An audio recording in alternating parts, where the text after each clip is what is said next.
I realized over time I could never go to bed sober. Because if I ever found myself in that position at night, in my bed, sober, in the dark, my mind would just flood with all the garbage of my life. And the faces of the people that I had hurt would haunt me. And I was fearful about my future in this world. Even though I wouldn't have said it to anyone, I would have said I was working my way up the corporate ladder and I had a great future and it was bright for me. But I knew that was just futile. Not worthless, but futile to meet the needs that were inside of me, to satisfy my soul. It wasn't doing it, right?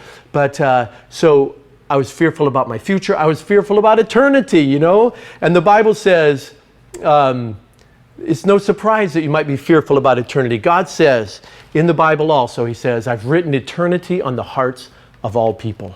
So it's no surprise. You might feel the same way. And I would lay in my bed at night. I hated that feeling. So every night out drinking or out partying with my friends. And I had this terrible cycle going on, all to avoid the reality that was before me. Now, all this time, people were praying for me. There's great power in prayer. We've been praying for you. They lived the life, you know, not perfect, but I would see Christians, my parents, living this life, and I realized over time, that is the life I desire. I don't want to be burdened down in these ways. I want to walk with God, and I need help. And they shared with me this good news.